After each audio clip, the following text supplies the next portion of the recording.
So I don't know about y'all, but I have not been feeling a lot of peace lately. Some of that is external. There's a war going on in Ukraine. There's still garbage going on in Gaza. There's stuff going on in South Sudan. There's suffering among Uyghurs in China.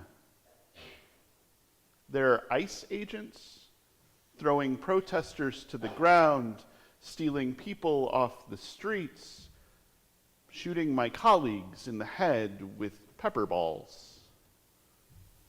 The world does not feel peaceful, even with a nice, new, fresh blanket of snow outside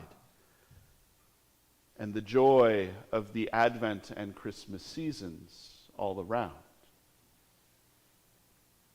Some of that, though, is internal.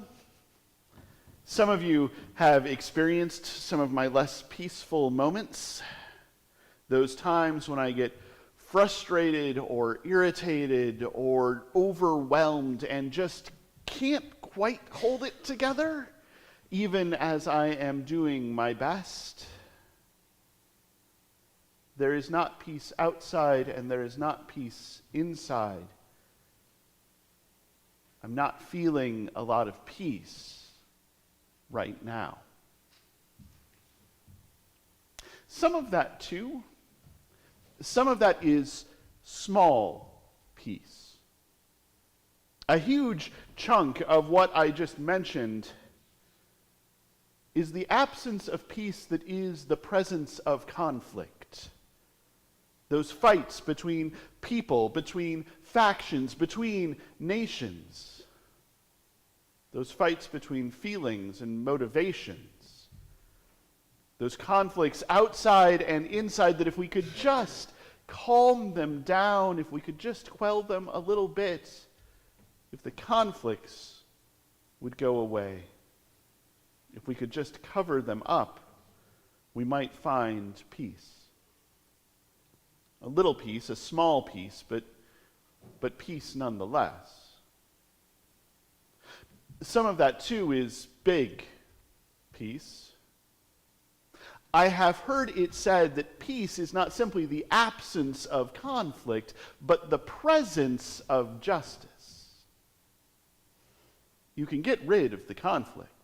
You can cover up the conflict. You can make it appear as if there is no conflict, but still not have peace. Because you do not have justice. You do not have fairness. You do not have righteousness. You do not have love. You can beat down a conflict, keep it from simmering over, and still not have peace.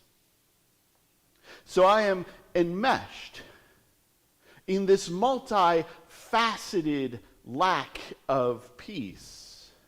It is outside and it is inside. It is small and it is big. There is no peace to be found. It certainly feels that way. I need to make an aside here, kind of an aside, an important aside. It involves a way of thinking that is not quite normal to us. It involves a word that does not appear in this reading today. At least I don't think that it does. But it is important for getting an idea of what is happening in this reading, of what John is talking about, of what his followers are on about, of why we are lighting a candle for peace, but still talking about justice. It's this Greek word, this Greek stem, delta iota kappa deke. If you were to read an English translation of the Septuagint, the Greek translation of the Hebrew Bible, you would run across this word. And in the English translation, it would be translated as justice. If you were to read Socrates or Plato or Aristotle or any of the Greek philosophers or playwrights or political leaders, and you ran across this word, it would be translated justice. If you were to read a translation of the New Testament into French or German or Tagalog, this word would be translated into the French or German or Tagalog terms for justice. But if you were to read an English translation of the New Testament, this word would sometimes be translated as justice when it's big, when it's external, when it's the stuff that is happening out there, when it is the stuff that God will bring to the world at large. And other times, it will be translated as righteousness, when it is personal and inside and about me or you as individuals. There's a reason for that. I'm not going to get into that reason because it's not a good reason. It is a pretty bad reason. It's a pretty horrific reason. It is a pretty justifying stuff that's not so great reason. But it's there.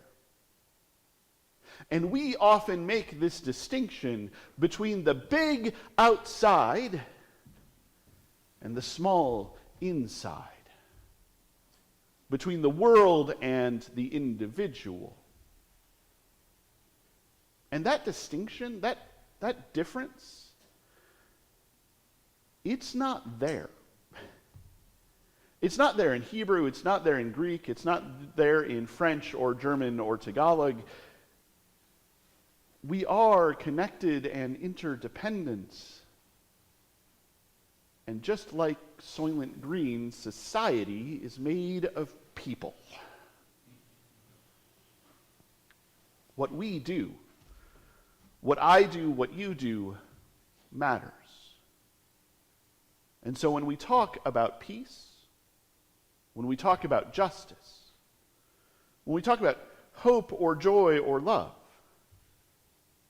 when we talk about those things, it's not just about in here or out there, because in here and out there are inextricably bound together, so much that they are almost the same thing. Keep that in mind. In our reading today, we meet John the Baptizer, the precursor to Jesus, the one who comes before and starts setting things in place for the God who is love to come into the world as one of us.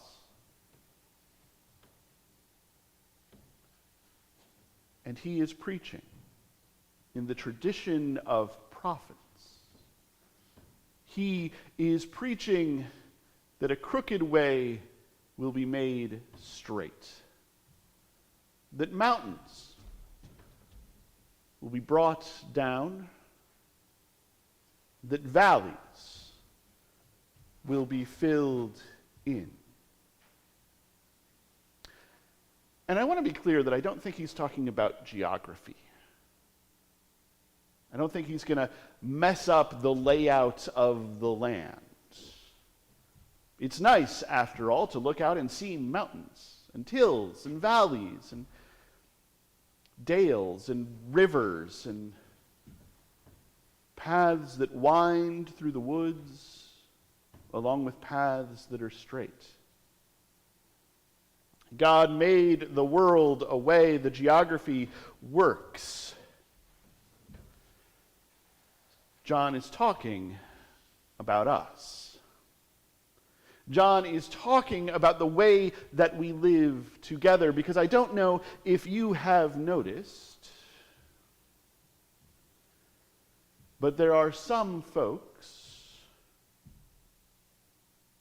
who get to walk a nice, straight, easy path, and other folks who have to walk a complicated and crooked path that winds and doubles back and does strange things. There are some people who get to sit up on mountains and look out over the rest of society, the rest of humanity, the rest of the world, make proclamations and be heard. And others who are in valleys, who are in ravines, who are in just straight up holes in the ground, hidden away and ignored and unheard. Things in our world among people are not even. And that's not to say that things have to be the same for everyone, but they're not even. They're not equal. There is a certain lack of justice, and because there is a lack of justice, there is a lack of peace. And what John is telling the people, what John is telling his followers, what John is telling these Pharisees who come to see him, is it's not going to stay that way. Every path will be made straight. Those who are high will be brought down. Those who are low will be brought up. The playing field will be even. And we will live with one another, equal before God. Because the God who is love is coming into the world as one of us to change things, to make the world anew, to bring peace, and therefore to bring justice. The Pharisees are not super comfortable with this idea. It's understandable. I'm not super comfortable with this idea. Most of us are not super comfortable with this idea because most of us in some way, shape, or form are at least a little way up the mountain. Our paths are just a little straighter and smoother than some other folks. We have, in some way, shape, or form, a little power, a little prestige, a little privilege. Some of us have a whole bunch of it. And we have to be honest. When someone talks about bringing us down from our mountains, about putting us on an even playing field with others, that can feel like a loss. Because it is a loss. It is a loss of our mountains. It is a loss of our higher status. It is a loss of our power and our prestige and our privilege. It is a loss of that chance to stand above, to be more important than. It is a real loss. But part of being Christian, part of following Christ, part of following Jesus, part of abiding in love, part of abiding in God, is understanding that that loss, that giving up of this thing, is not a form of oppression, but a chance for freedom. An opportunity to not be bound by a life on the mountain, but to live with others, to be part of something bigger, to find peace. John is also not super happy about this. I don't know if you've noticed, but he does kind of yell at the Pharisees. Who told you to flee from the coming wrath? Things were about to get bad for you, but you're showing up here. And I understand that too. There is that desire to look at those who we're not so friendly with and to think, if only we would be fine and they would get what's coming to them. Or at least what we want to be coming to them. But it doesn't work like that either. If every mountain is brought low and every valley is filled in, if every path is made straight, then that is true for everyone. And while it might not feel great for those who are on the mountain, they will at least be included. We will at least be included in this new world, in this renewed world, in this restored world, in this redeemed world. It may mean learning how to live differently. It may mean learning how to accept those who we were not so fond of before. And it will also mean learning how to be accepted by those who were not so fond of us. But it will be something amazing. A chance to live.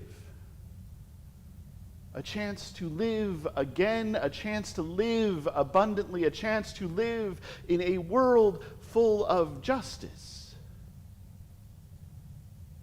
full of peace. And here's the beautiful thing. We do not have to wait for that. Last week I talked about hope. And my big point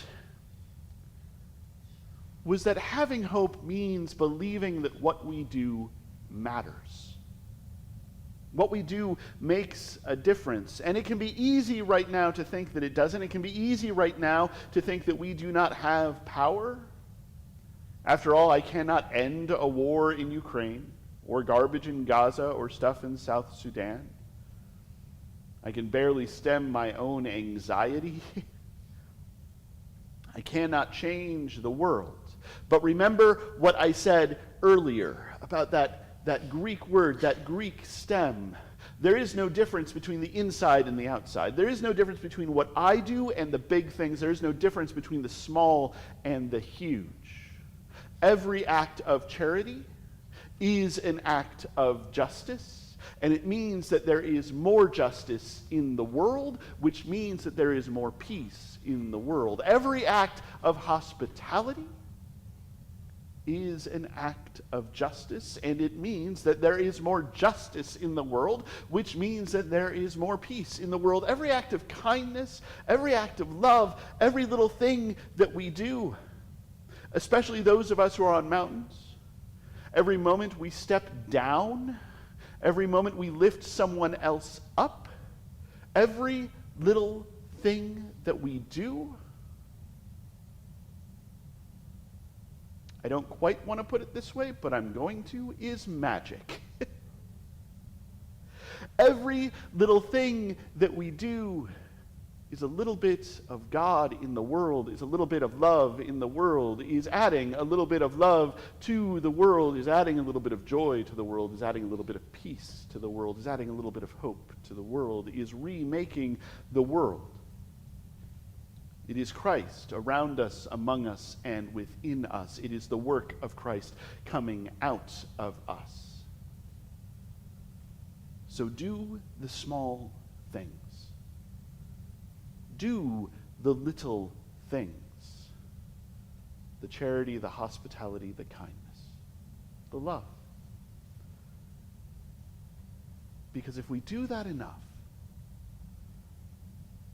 if we level the mountains just a little, if we fill in the valleys just a little, if we do that enough, the whole world will be remade. and God's reign of love will blossom all around us. And maybe at last, we will find justice. And maybe at last, we will have